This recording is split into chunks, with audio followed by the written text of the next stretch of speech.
What's going on, guys? Junior's Fishing Company with another walleye streamer today. So I was going through some of my older videos that I had made over the past year or so, and I realized I haven't really done any craft fur videos.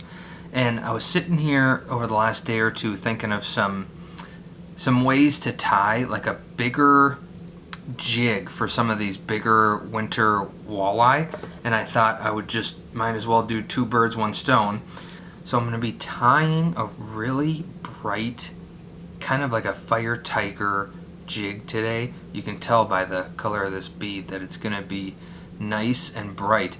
And I'm not going to do, a lot of people like to do reverse ties on these craft fur streamers, but I'm really not gonna, because I don't want like a huge bulky bait. I don't want a big tall bait. I want it still pretty slender. So I'm just gonna kind of standard tie these in. I've got a fulling mill F5130 in size 8 that I'm gonna be using.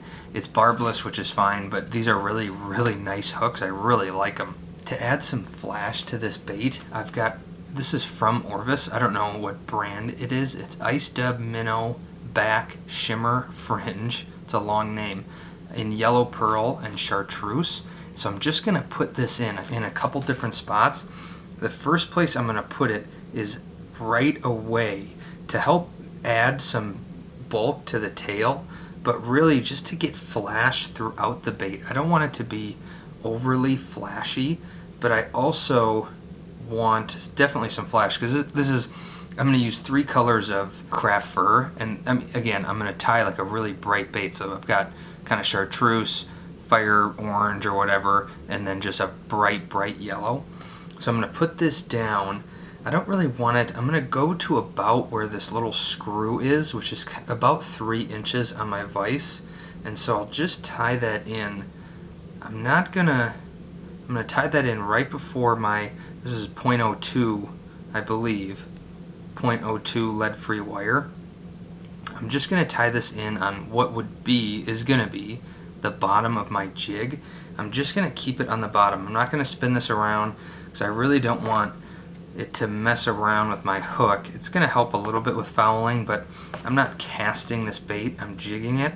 So I'm really not worried about fouling too much, and I always have a comb with me anyway. So I could fold this back like this, and it really wouldn't add too much body to it, but I'm just going to trim this off. I'm going to use some synthetic scissors on this. I'm not going to use my good scissors because all this is not a natural bait.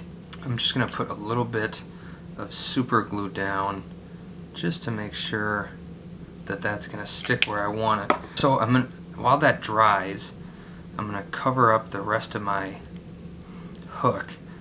This is 140 UTC in red. You're not going to see this color, the red thread, through a ton, but you will just a little. So I wanted a color that would stick out a little bit too. So I'm going to do this jig in, like, I've got 4 stacks of craft fur here. I'm going to put down 2 chartreuse right away, and this is going to be the longest fibers that I put in. I'm going to put them, again, as long as I don't go past this little bit right here. I want this bait to be about 3 inches, and that makes this hook about half of my jig, which is a pretty decent proportion. So I'm going to put that, and if there's any super long fibers at the end, I can always just pull them out.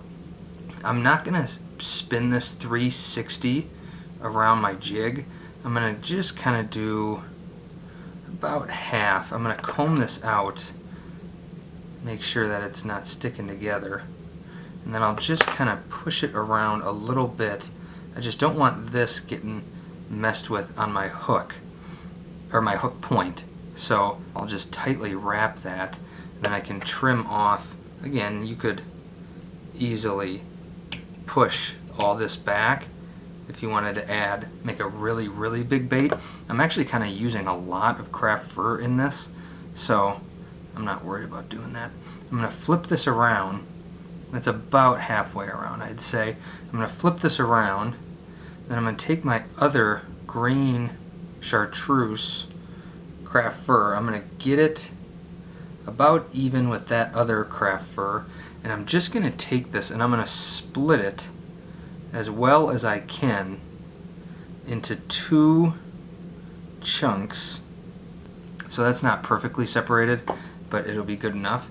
I'm going to take this and I'm just going to put it right there, and I'm going to kind of push up with my other fingers to make sure that it doesn't spin onto the other side where my other craft fur already is. And I'll just get that down. And what I'm going to do is, if you can see this, where my red thread that I just wrapped is and where my old wraps are, I'm going to wrap back to there just to make it even. You won't necessarily see this, but it just makes it look almost like it was one single tie-in. I don't know, just little things like that that make your fly or whatever look a little bit cleaner. And I'll cut off that synthetic. And before I add my orange and my yellow, I'm going to come just right here, right past my material bump, and I'm going to put in just a little bit more of that shimmer. And I'm going to do the same thing I just did with that green. I'm going to kind of measure this out. I don't really need it to go all the way to the back. And I'm not using a ton because a lot of this is going to get just kind of hidden under the other craft fur stacks that I do. I'll just split that. I'll just push this right there, and again I'm going to kind of push up with my fingers, and I can come down, make sure my thread is corded up, because it will help. Just with that thread, it gets pushed back a little bit when you do a loose wrap. And I'll just get that down. So now it's on both sides and it's on that bottom. So I've covered my whole hook with flash, which is what I wanted to do without putting a ton in there. And you could blend it in to your craft fur too, but that is messy. So I'll get this wrapped down. I'm not going to put any glue because it's going to save me some time with this video if I don't have to sit and let it dry. I'm going to come all the way up by my bead, and I've got just 2 more stacks of craft fur. One is this yellow and then the orange. So you just have to decide where you want your orange and where you want your yellow. At the end, I've got a couple of these that I've tied just really quick over the last hour or so, and the orange on the bottom or the orange on the top, it really isn't going to matter much unless you care. So what I kind of have preferred, I'm going to put my yellow on the bottom, and I want this just to be a little bit shorter than my green. And if you're wondering if you're going to see my green at all, I'm not going to put this around my jig. It's just going to go on the top, and it's just going to be a little bit shorter. So I'm going to have more of a green tail. So I'll cord up my thread, and I want to make sure I'm right by my bead, because I want that. I'm going to put some eyes on this, and I'm just going to get a loose wrap, and I'll come right there just with just a couple tight wraps.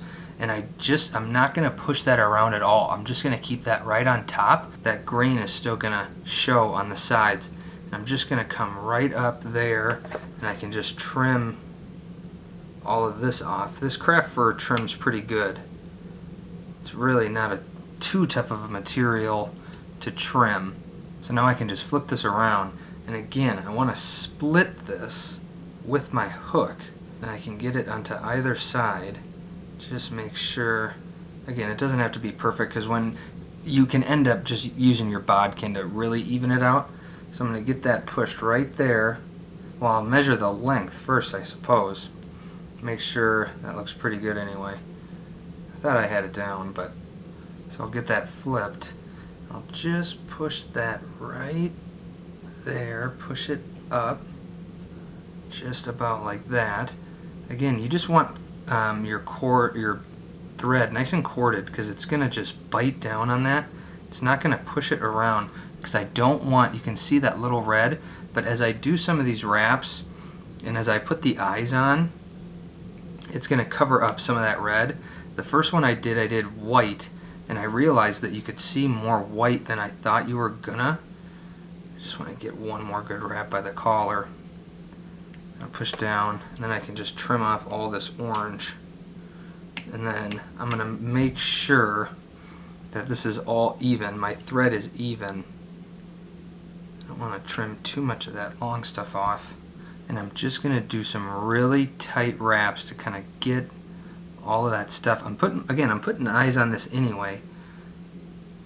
So any of that stuff that shows is just going to be covered anyway, but I've got plenty of room here on my bead to just do a bunch of extra wraps just to make sure that all of this stuff just gets covered. It's just going to make it look a little cleaner.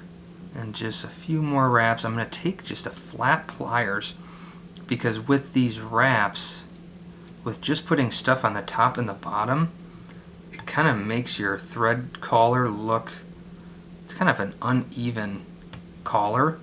So if you take some pliers that don't have, the pliers I'm going to use, they don't have teeth on them, and so I'll just take it and I'll just push down. You don't have to do it crazily, but it just kind of flattens that out a little bit. The eyes I'm going to use are pretty big. They're 6mm living eyes in fire, and so I'm going to take those, and it's just going to be what a lot of the other videos I've done recently.